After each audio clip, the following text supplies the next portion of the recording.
있으면 목사 찾아오는 거예요. 그게 교주 찾아오는 것이죠. 조금만 너무나 또 지나치면은 못 쓰니까. 그래서 기독교는 생명이 되신 예수 그리스도가 사람 안에 오셔서 사는 삶이 하나님의 사랑이라고 합니다. 크리스천이라고 그러잖아요.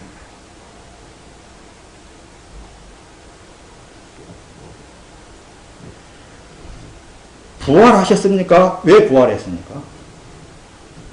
여러분들 안에 생명이 되신 예수 그리스도가 들어왔기 때문에 부활 상태가 나왔어요. 그게 이제 요한계시록 20장 6절 한번 누가 빨리 한번 읽어보세요.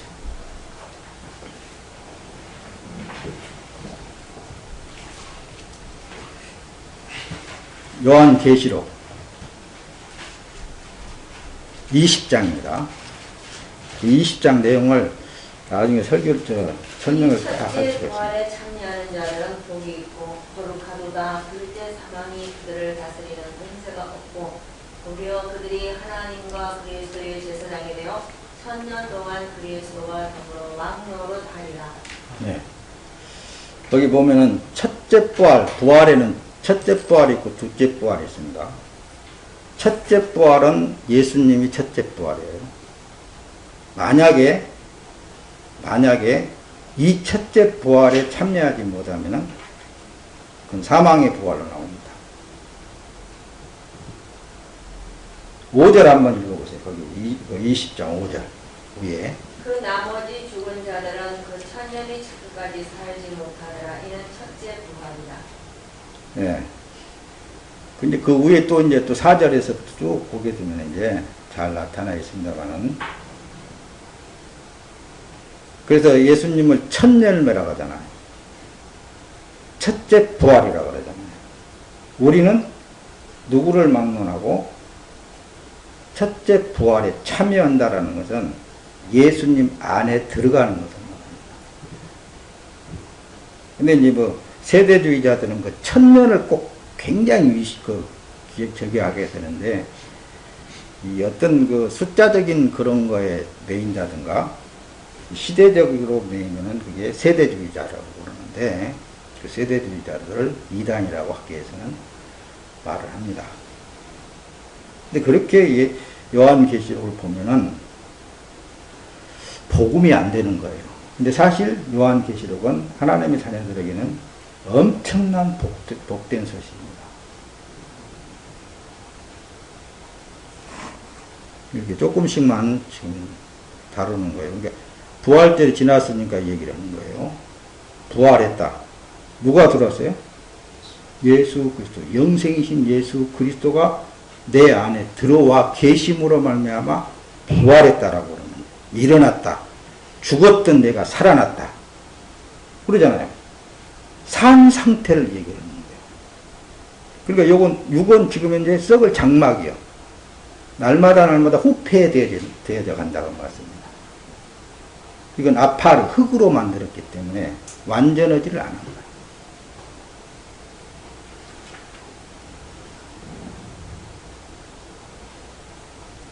그래서 우리가 지금 현재에 할 수 있는 일은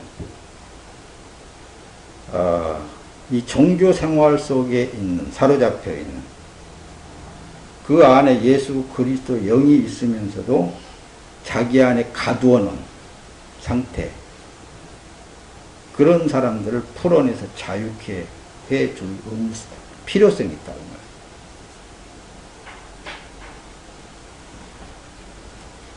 자, 왕이다 그러니까 우리는 이 세상의 왕을 얼른 떠올려서 어떤 그 왕의 권위 행사를 생각하기 쉬운데, 그래서 첫 번째 부활하신 예수님은 왕이라고 표현할 때는 뭐냐? 나는 섬김을 받으려 함이 아니라 도리어 섬기려 왔다라고 말씀하십니다. 그러니까 육이 있는 동안에는, 그래서 이 육체를 예수님께서 나는 너를 핏값으로 샀다. 값을 치르고 샀다라고 그러잖아요. 그래서 육은 누구의 소유물? 예수님의 소유물이라는 거예요. 그러니까 이 육은 예수님의 소유물로서 왕 같은 제사장이라고 그랬잖아요. 자기 자신, 이걸 예수님께서 제사장으로서 제사 드릴 때는 뭐가 필요해요? 제물이 필요하잖아요. 제물을 드리는 거예요. 그래서 로마서 14장에 가서는 그러잖아요.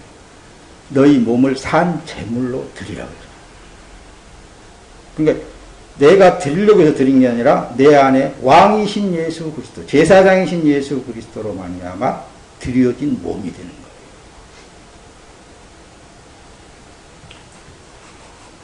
이해가 돼서 참 감사합니다. 이제 본론으로 들어가겠습니다.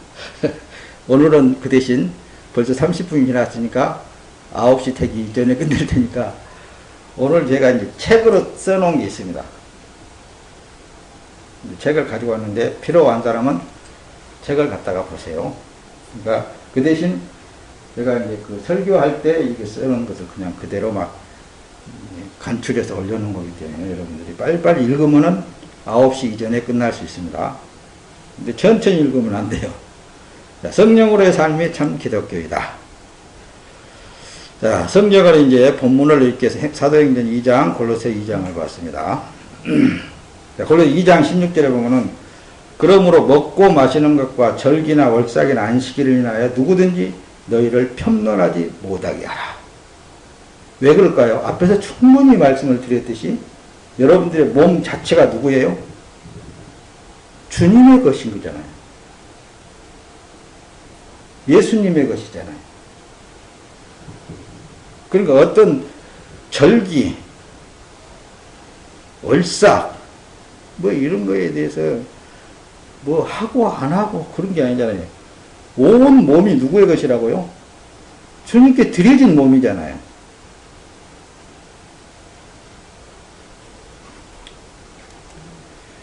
좀 더 말씀을 많이 듣다 보면은 이제 이 몸은 주님의 몸이다 라고 그렇게 기도가 나올 줄 믿습니다. 로마서 8장 1절 봅니다. 그러므로 이제 그리스도 예수 안에 있는 사람들은 정죄를 받지 않습니다. 그렇게 이제 말씀을 하는 거예요. 그리스도 예수 안에 있는 사람은 정죄를 받지 않는다. 여러분 그래야 자유하지 않겠습니까? 앞에서 왜 목사를 교주라고 장목사가 교주 노릇 했다고 그렇게 했느냐 하면은 목사 말 들을 필요 없잖아요. 여러분들 성령 하나님이 더 목사보다 더 훨씬 더 낫지. 여러분들 안에 계신 성령 하나님이 목사보다 더 못한 거예요? 이제 이렇게 말씀 전하면 이제 그럴 거야, 아마. 교회 파하려고 그런다고. 절대 안 파야돼요. 목사가 교주가 되고는 그 목사 참 불쌍한 사람이 되어버리는 거예요. 교주가 되어버리는 거예요. 그래서 마태복음에 있잖아요. 아이벤 자, 젖먹이는 자, 화가 있으리로다. 그 말씀이 뭔지 아세요? 자기 몸속에다 품고만 있다니까요. 전만 두고 있어요. 그런 자들에게 화가 있으리로다 예수님께서 말씀하시는 거예요. 그럼 어떻게 해야 되겠어요? 빨리 젖을 떼야 되겠잖아요. 빨리 나와서 빨리 예수님에게 전달시켜야 되겠잖아요. 성령 하나님께 전달되어 버려야 되겠잖아요. 그래야 내가 편안하지.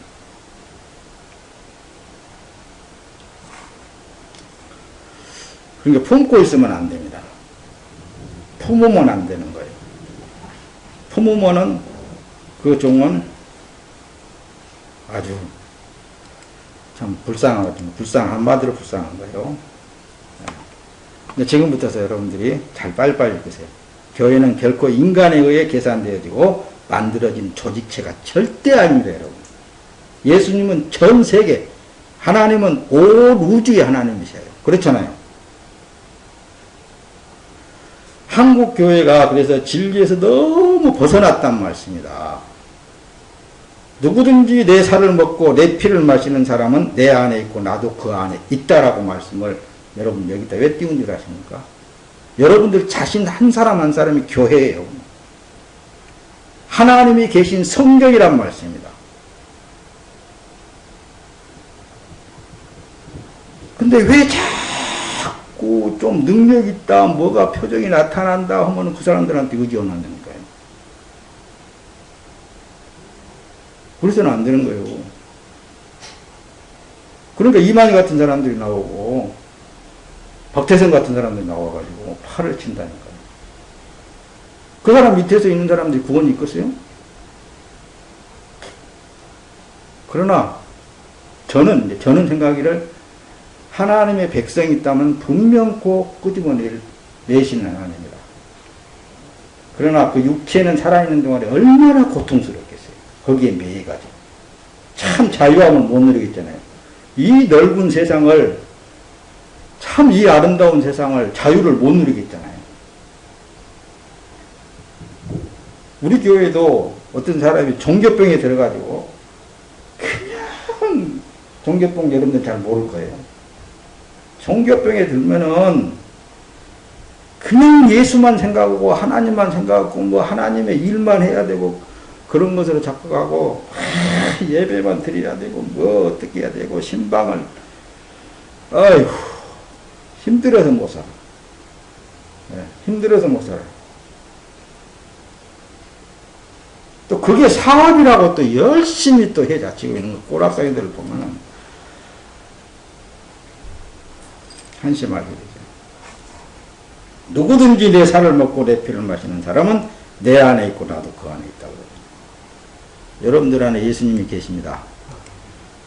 죄가 있는 사람은 하나님을 신앙할 때 자기 마음이 원하는 대로 해주기를 바라잖아요. 그러죠? 이것도 좀 설명을 해야 됩니다.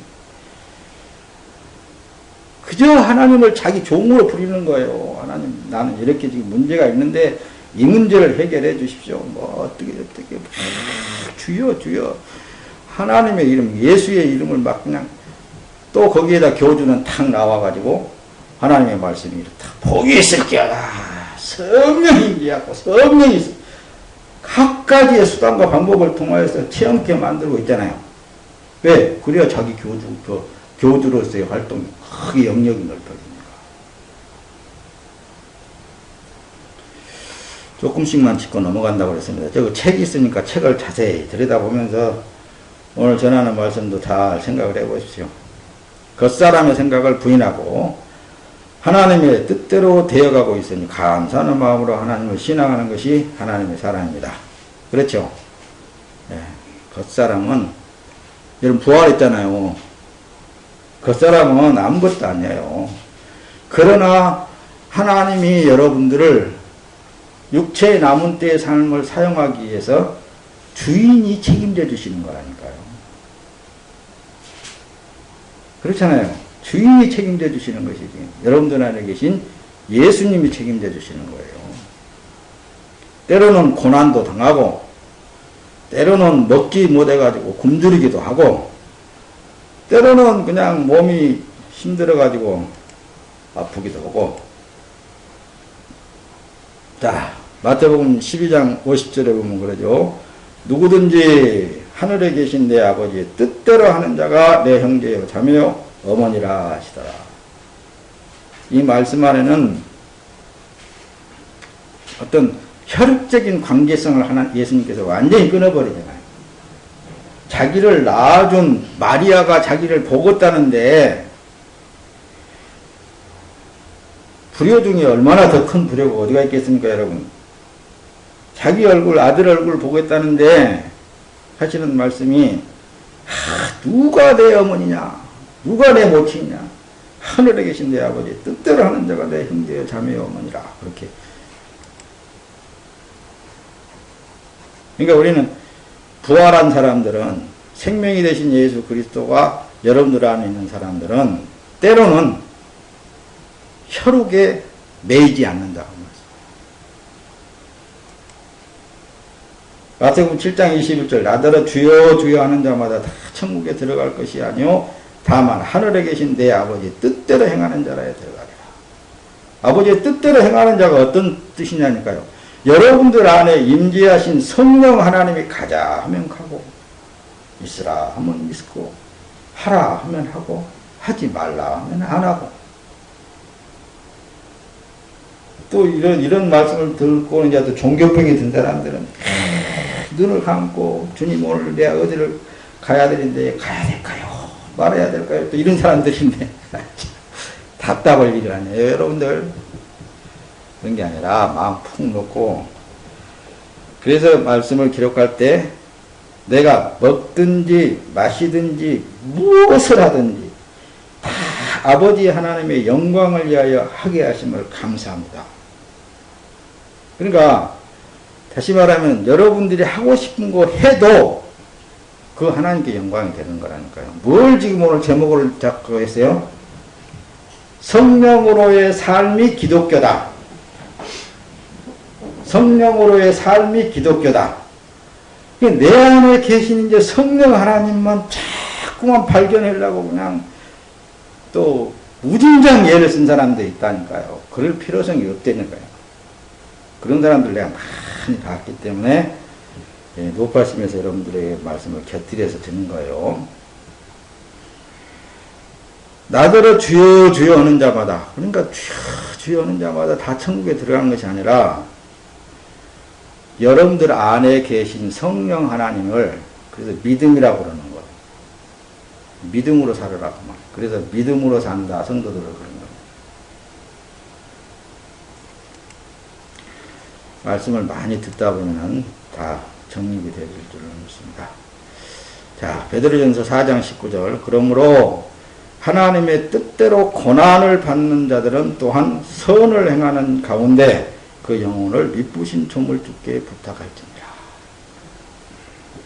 이게 여러분들에게 임재하신 영과 이 겉에 있는 육과 읽어낼 수만 있으면 여러분들은 삶은 참 기쁘고 즐겁고 평화로운데, 그걸 못 읽으니까 자꾸만 육에 치우치니까 고난을 당한단 말씀입니다. 육에 치우치니까. 요한 1서 한번 봅시다. 5장 14절에 보면은 그를 향하여 우리의 가진 바 담대한 것이 이것이니 그의 뜻대로 무엇을 구하면 들으십니다.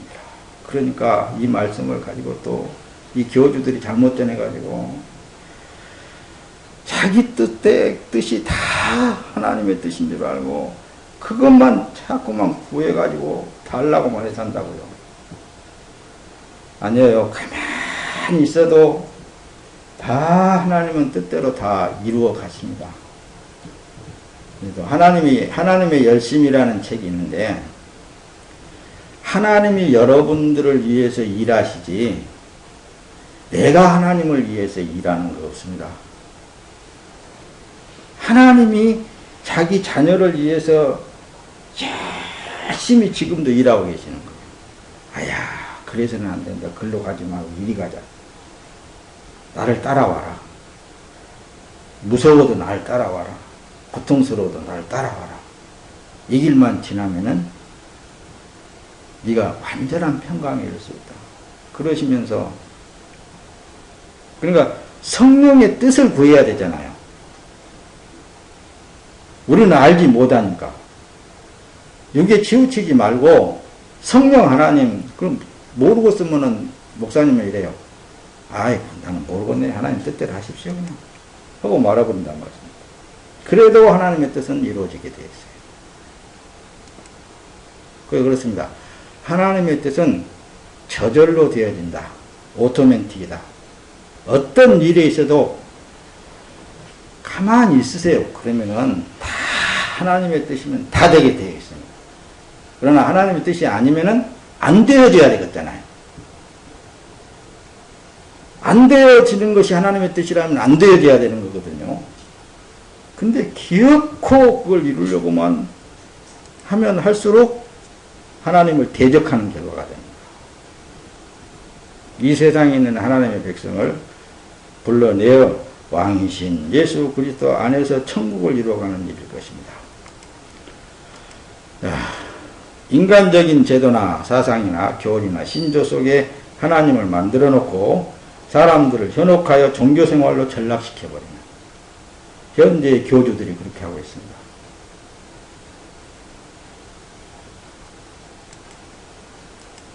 이제 빨리빨리 넘어가겠습니다.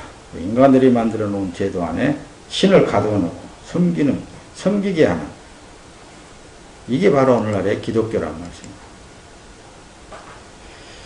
오늘 하나님의 전에 나오신 성도 여러분 그러잖아요. 인사말을 예배 시작하는 게 목사가. 그래서 7일 동안 세상에서 살다가 7일째 성전에 나와서 하나님을 만나 뵙고 용서를 빌며 축복을 받고 다시 세상으로 돌아가는 사람들이 이러한 형태를 이교도에 물든 예배 문화의 전형적인 역할을 해요.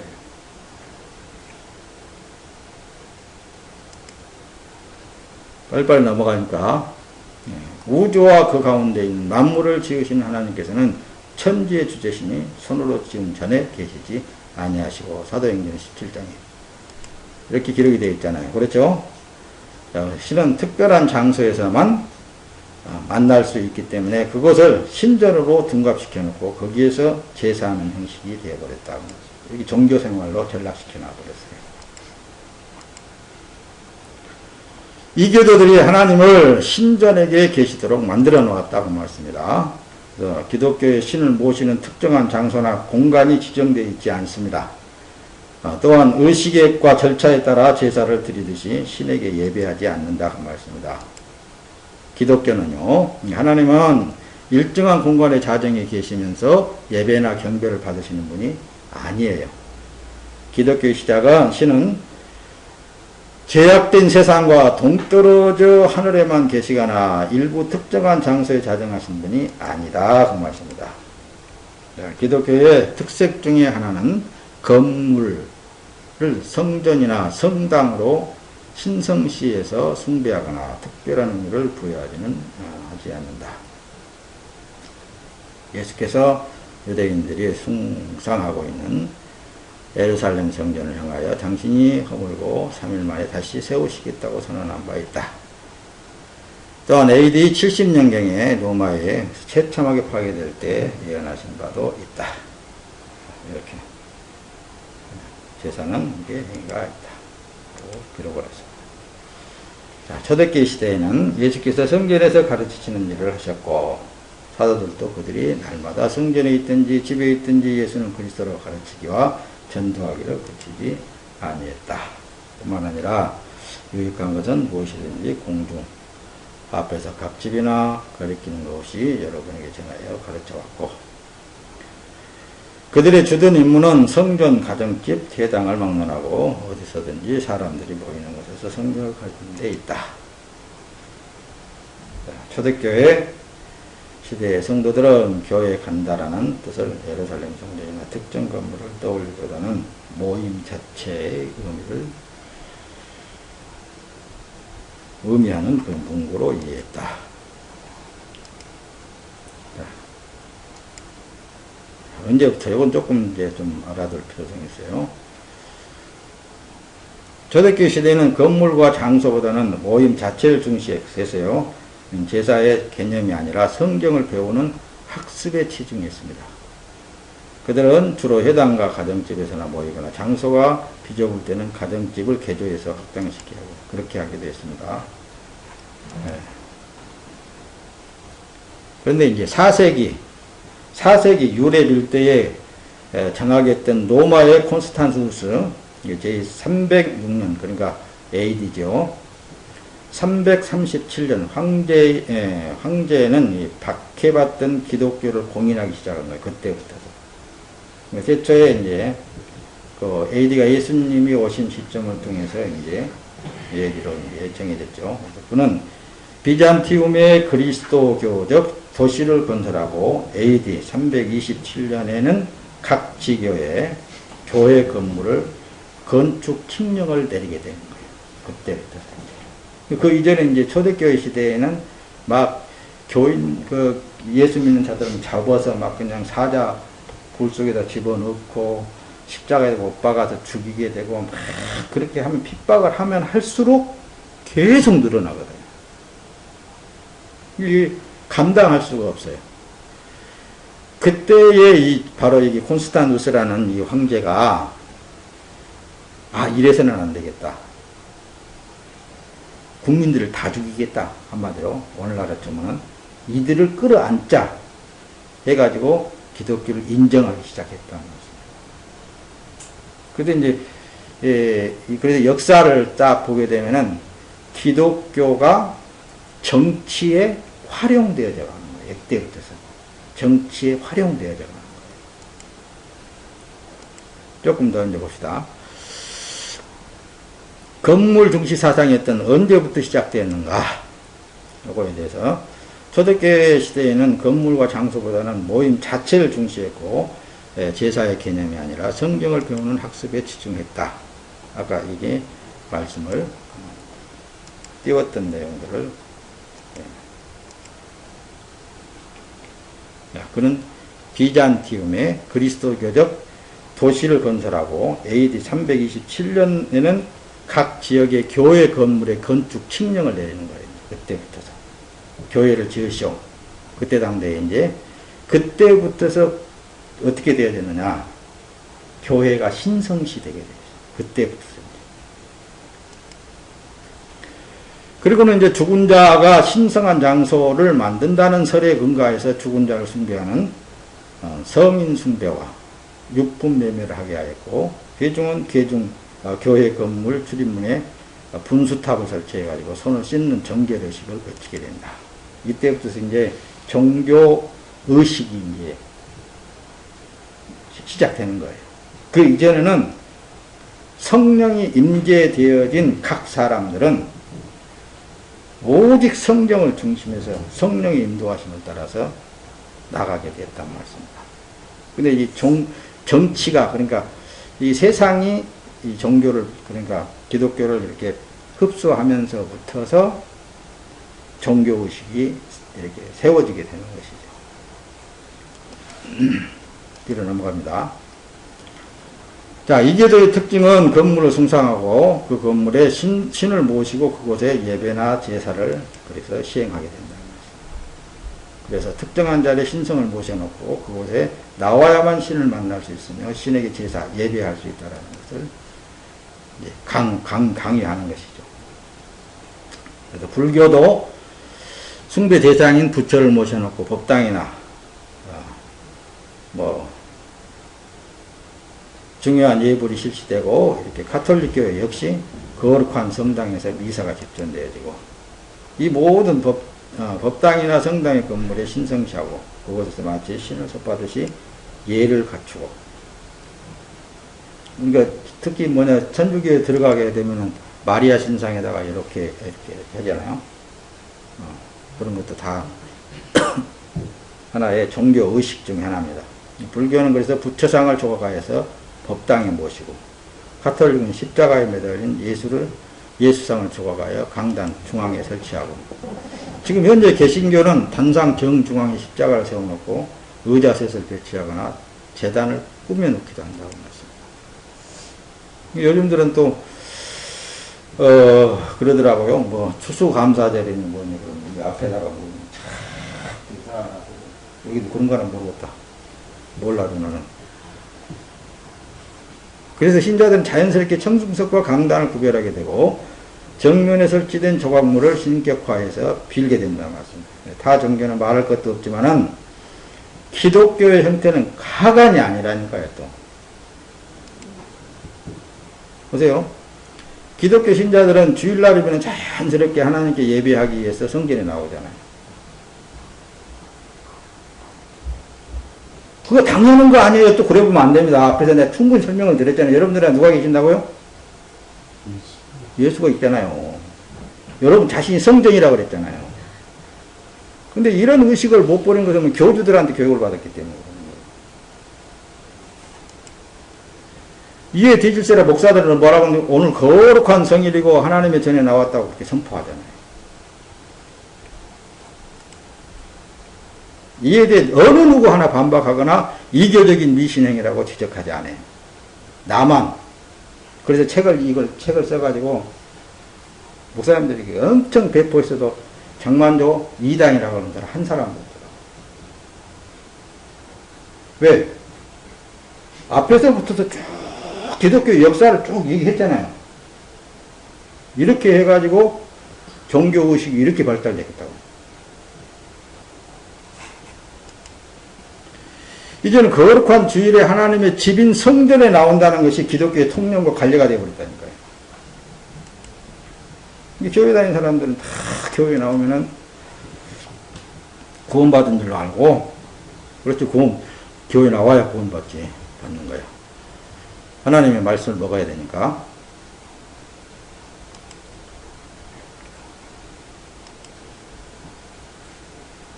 9시가 돼가니까 빨리빨리 지나갑시다.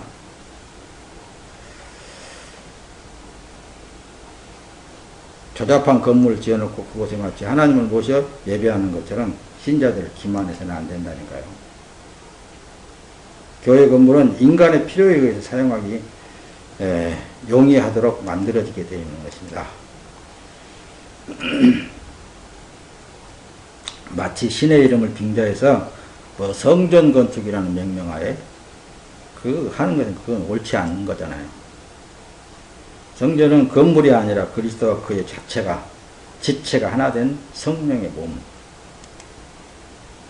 기독교는 모든 이교에서 찾아볼 수 없는 신이신 하나님이 사람과 함께 하신다니까요. 나 개인과 함께 하시는 하나님을 알으라 그 말입니다. 임마누엘 하나님이시다.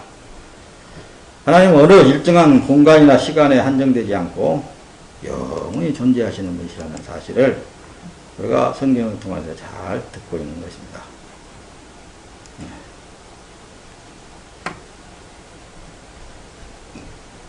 구약의 성전은 예수님의 부활로 건축하게 될 신령한 성전에 대한 모형이라고 여러분들에게 늘 말씀을 드렸습니다. 구약에는 그림자, 신약은 실체, 그림자인 실체가 이 땅에 오셨다. 그래서 오늘날의 건물, 즉 교회당은 용어 그대로 말씀을 가르치기에 모이는 장소, 그 이상의 의미가 전혀 없다라는 사실입니다. 한국교회는 성경을 가르치기 위한 교육시설, 하나님의 전당으로 애곡하거나 그곳에 나오는 것이 하나님을 만나는 것처럼 호도해서는 안 되겠다 그 말씀입니다.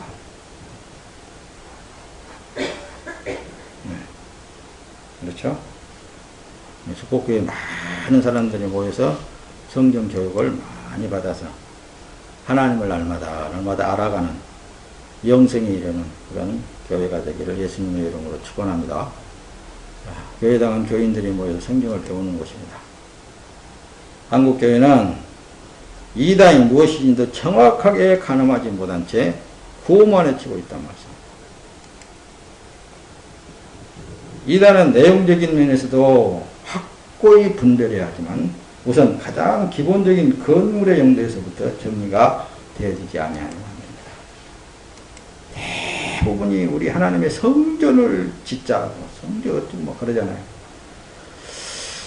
그게 이단이 아니고 뭐냐니까요. 몰라서들 그렇다 그렇게 생각이 됩니다. 이제는 교회당 건물과 하나님을 결부시켜서도 안 되고 건물의 규모나 시장의 과도한 투자나 의미를 보여서도 안 된다 그 말씀입니다. 한국교회의 지도자들은 건물의 규모와 크기가 성공의 바로미터가 되고 교회의 상승성을 의미하기도 하고 있습니다. 현실이 그렇지 않습니까? 교회 크게 짓고 그래야 저 지도자는 유명한 지도자다. 그렇죠. 세상에서는 유명하겠죠. 그러나 예수님 앞에 가봐야 알겠지. 나는 너 모른다 그런 거 들라고. 나는 너 모른다 그런 거 들라고.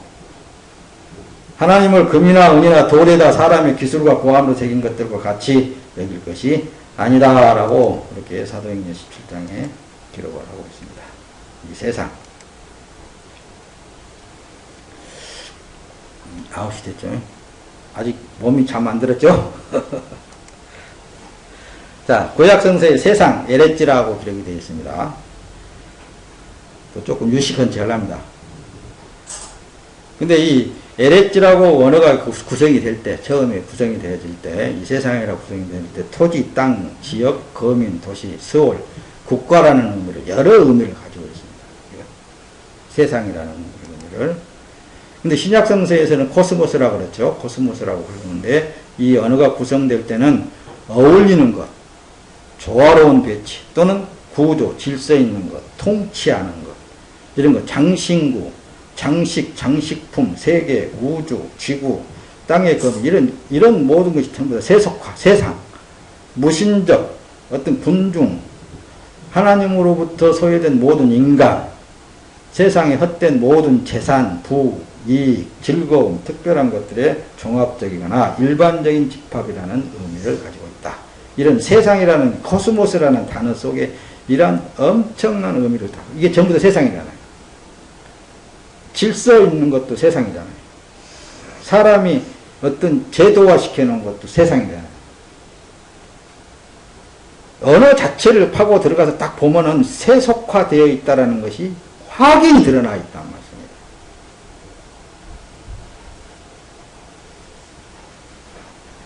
이걸 뭐 낱낱이 다 이제 뭐 짧은 시간에 다야 할 수가 있겠습니까? 한마디로 세상이란 위장된 것이다. 이것만 알면 돼. 포장된 것을 의미하고 있다는 말씀입니다. 아름답게 포장되어 있다니까요, 세상은. 그래서 뭐가 살기 좋게? 육이.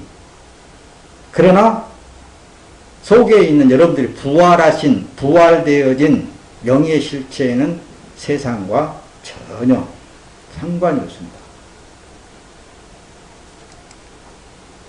이런 걸 여러분들이 자신 속에서 읽어낼 수 있으면 세상을 바로 볼 수 있다 그 말씀입니다. 그래서 예수 그리스도로부터 이 세상에서 부름받은 하나님의 백성은 이러한 세상을 뒤로하고 하나님의 나라를 바라보는 삶을 사는 것입니다. 그래서 너희가 세상에 속하였으면 세상이 자기의 것을 사랑할 터이나 너희는 세상에 속한 자가 아니오. 도리어 내가 너희를 세상에서 택하였기 때문에 세상이 너희를 미워하느니라. 이 세상으로부터서 버림받은 사람이 하나님의 진짜 백성들인 거예요. 세상 사람들에게 칭찬 듣고 인정받는다고요? 다시 생각해 보는 문제입니다. 뭐 세상 사람들에게 뭐 어떻다고?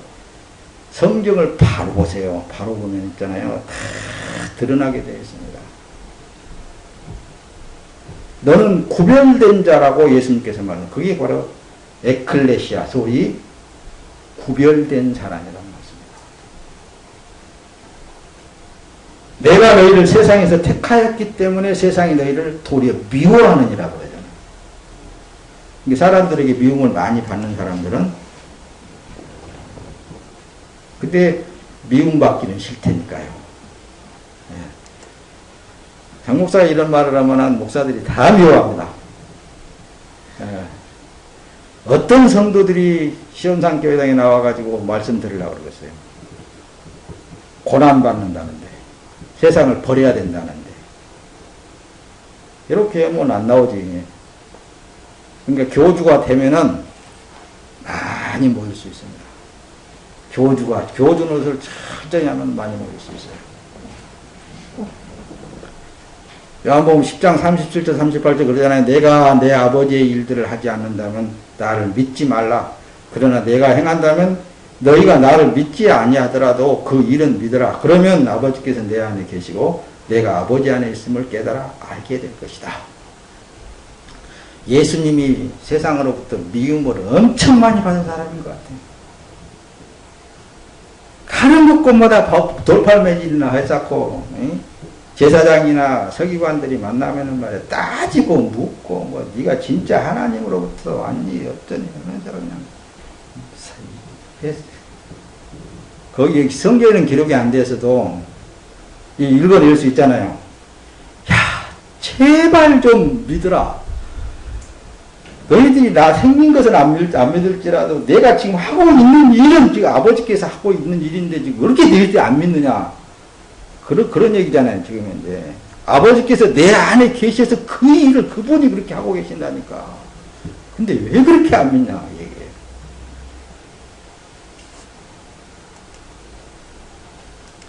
다 옳다고 하면서도 안 믿어요.